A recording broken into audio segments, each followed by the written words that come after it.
A professional activist has recently made the provocative assertion that Jesus statues are racist, or specifically white supremacist, and need to be torn down. Here's an Instagram post where Shaun King states that this is what the historical Jesus probably looked like. Now, I want to say this in a way that does not hurt others, including Shaun King, who, according to his bio, was once a pastor of a Christian church, but I'm very certain that there was no historical terrestrial Jesus. The stories about Jesus are very powerful esoteric allegory that is about each and every man and woman on this planet, just as are all the other stories in the Bible, and indeed all the other stories in the myths and sacred traditions found around the globe. They are stories that exhibit the very same myth patterns found in the stories of the life of the Buddha. The stories of the life of Jesus parallel very closely stories about the life of the Buddha. And those stories about the life of the Buddha were around centuries before the time in which the New Testament stories were supposedly set. And those same stories also exhibit the very same myth patterns found in the Odyssey of ancient Greece, which were around centuries before the time that most scholars think that the Buddha stories originated. But I believe that all these myth patterns are very ancient. The same patterns are found in the myths of ancient Egypt, and evidence suggests they originated long before that. These ancient myths can in fact all be shown to be based on an ancient system which is based on the stars. Jesus can be confidently shown to be associated with the constellation Ophiuchus in most instances, such as when he holds up the cup of wine at the Last Supper, or when he's crucified between two thieves at the place of the skull.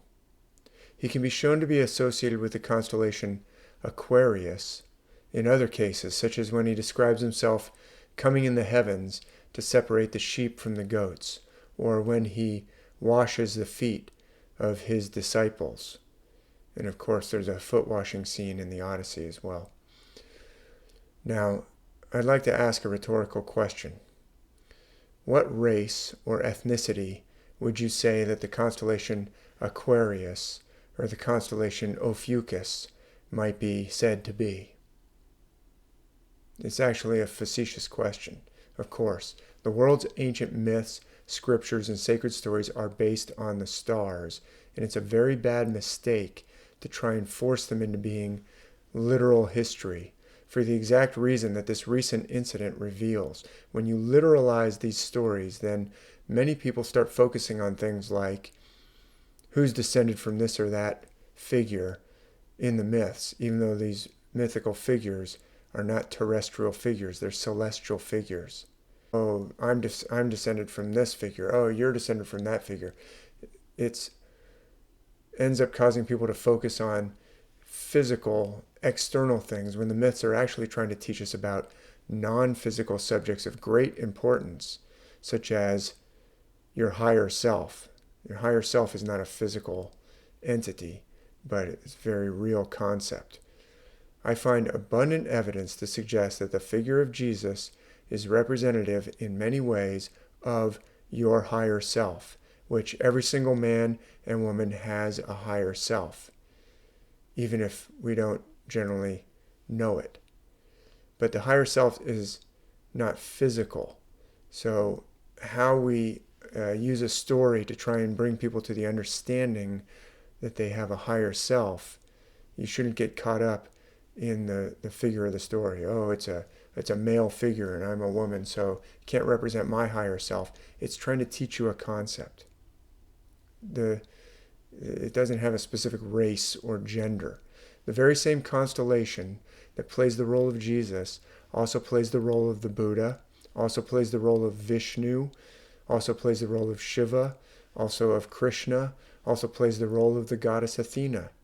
And even the god Osiris, even though most people think Osiris is only associated with the constellation Orion, but he's also associated with Ophiuchus, as I demonstrated in my 2019 book called The Ancient Worldwide System.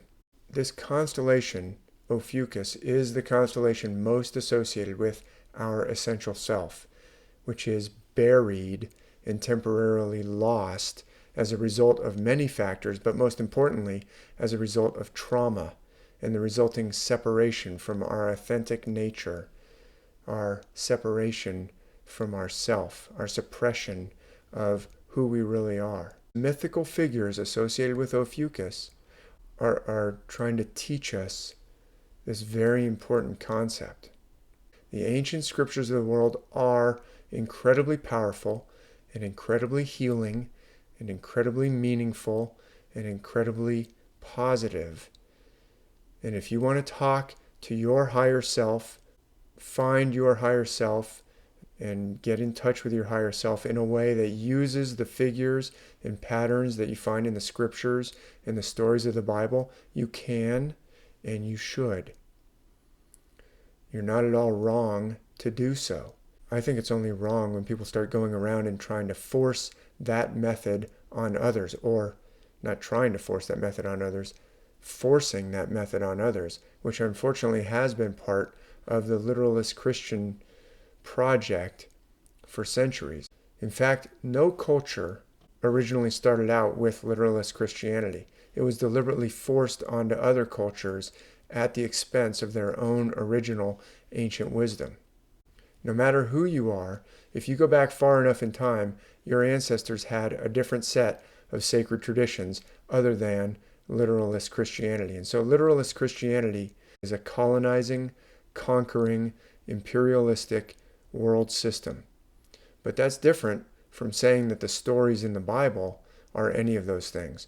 Literalist Christianity is a system which takes those stories and literalizes them, and that's where the problem really starts in my analysis. But the way to fix that problem is not by going around tearing down statues of European-looking Jesus figures based on a literalistic argument about the real way that a supposedly historical Jesus really looked. That's just trying to replace one literalistic problem with another literalistic problem. It's like saying the Statue of Liberty needs to be torn down because the goddess Liberty didn't really look like that. That would be ridiculous. She's an expression of a concept. There was no historical terrestrial figure named Liberty, and so it would be ridiculous to say that the artist who conceived of that statue was being inaccurate and being racist. Now, if you want to say that the concept of liberty wasn't really extended to blacks and other groups in the United States, that's a very valid point to make, a very real complaint. It wasn't just valid during the era of slavery either, but also during Reconstruction and Jim Crow and afterwards. This is a very real problem, a very huge problem, and it's absolutely valid and important to call attention to it. So it's absolutely right to say that the concept of liberty needs to be expanded and broadened. But tearing down a Statue of Liberty depicting liberty one way doesn't actually accomplish any of that. It just reinforces divisions of groups based on ancestry and trying to pit one group against another, and exacerbates the very problem that we ostensibly should be trying to remedy. Start making more inclusive statues of liberty all over the place. That would be a better answer, in my opinion, rather than calling for tearing down this statue of liberty. And start making more inclusive Jesus statues too, and more inclusive Goddess Athena statues if you want to. Now, I suspect that Shaun King's declaration that people should start tearing down statues of Jesus is a deliberate provocation to spark a reaction and divide people more and more. But I'd like to say that from what I know about the forces that might cause someone to reach the point where they would become an activist who's that fanatical about something, who's really trying to divide people, or working for people who are trying to divide people like that,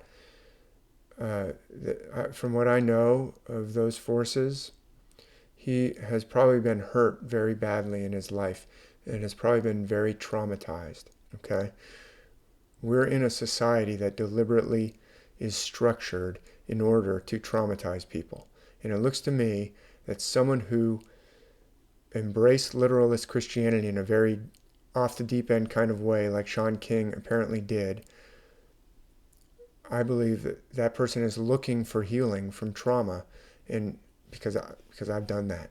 Okay, I've embraced Christianity in a literalistic way, in an off the deep end way, and I recognize that pattern, what I was looking for. And he apparently became a pastor, and then later left his church after becoming disillusioned, because he probably didn't find the kind of healing that he was looking for. It's there in the ancient myths and scriptures, including in the stories of the Bible, but literalist Christianity does not always point towards healing from trauma, but actually can inflict trauma, because, like I said, it twists the ancient scriptures by literalizing them. And so I don't know what Shaun King's motives are, but I suspect he is hurting, and I very much wish him well and hope he will find a path to recovery from trauma. And I think we all need to have compassion for one another, because, as I said a second ago, we're living in a deliberately trauma-inducing society, and we all are trying to figure out the world we find ourselves in. But I would also say that we're facing some very serious dangers in the world right now, and that we need to come together on some really important issues. We're facing the very real possibility that in the near future, there will be mandated vaccines made with DNA changing technologies, messenger RNA technologies, and actual DNA changing technologies that are going to be mandated. That's a possibility. Okay? We're facing very real calls by certain powerful parties to increase technological monitoring of every citizen at all times, including tracking technologies and facial recognition everywhere. And we're facing the very real problem of increased militarization of our society, including with drones being flown over American cities recently. That recently happened. And the very real danger of drones being equipped with the ability to kill without human input or oversight. There are people who are working for that. There are people who are calling for that capability to be added to autonomous weapon systems. And so I would say that getting people at each other's throats over whether or not we should tear down a Jesus statue or what Jesus historically literally looked like is a very counterproductive argument to be having right now. But it's exactly the kind of thing that I would want everyone to focus on if I was someone who wanted to advance the kind of terrible ideas that I just described, which are all very real and imminent dangers that we need to pull together and address. But if I wanted to split people apart and get them arguing over stuff, that's the kind of provocations that I would be pushing in order to get people angry at each other and emotional about things that are very mean a lot to them, and have somebody say, hey, let's tear down this statue because it doesn't look right. Deliberately inflicting trauma on men and women has been a strategy for centuries, and it's been used by those who want to dominate and exploit others. And it is such a powerful and successful strategy that those who know how to do it are not going to stop doing it now just because it's the 21st century. They're using it more than ever, and we better stop falling for it. I dedicated my most recent book, Myth and Trauma, which was published in April of this year, well before the murder of George Floyd, to Dr. Martin Luther King Jr. Dr. King recognized the evils of racism and poverty and economic policies that deliberately create unemployment. And he recognized the dangers of a society built around war and militarization. And he spoke out against them, and he called attention to them. And he called men and women to join him to oppose those evils and to build a better society. And he explicitly and repeatedly called all men and women to join him in opposing those evils. Not just one group or another group based on race or ethnicity or gender or religion. His message called for people to unite. He was not running around deliberately trying to sow division and turn one group against another group. That is what oppressors and exploiters want us to do. And they've done it for centuries. The ancient Romans had a saying, divide and conquer. And they had that saying for a reason, because it worked. And that tactic didn't just somehow only work back then in the days of ancient Rome. We need to come together and stop hating each other, because this is a very dangerous point in history. And there's no doubt in my mind that there is a deliberate campaign being waged to divide us for nefarious purposes. We need to have compassion on one another and realize that almost everyone we meet has baggage that they're carrying that impacts the decisions that they're making, and that the most fanatical among us might be that way because they are most desperately looking for answers and most desperately looking for healing.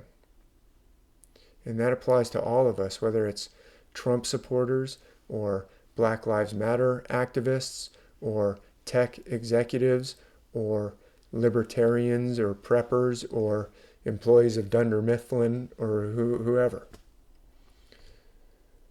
We really need to start loving each other and stop looking for reasons to hate each other. And when we see people who seem to be doing everything they can to sow hate and division, we need to first step back and not take the bait like a fish that can't help but react. Because there are people who know how to play your reactions, just like catching a fish. And it's not that difficult to do, to play people and push their buttons. But secondly, we need to realize that those people, or those people that they recruit to help them, those people who are trying to deliberately sow division, the people they recruit as their activists, their frontline helpers, might very well be, they might be recruiting those people because those people are hurting themselves, because those people have very serious traumatic damage that they're suffering from. And so we need to have compassion on them. They deserve compassion and love. Those people, including Shaun King, deserve compassion and love because they're living in a society that creates alienation and trauma on purpose, and they very well may have experienced a lot of trauma in their life. And that's part of the reason why they're where they are, doing what they're doing. And they deserve to recover. They deserve to recover their authentic self, who they really are. And if there's a way that we can help with that process, we need to try.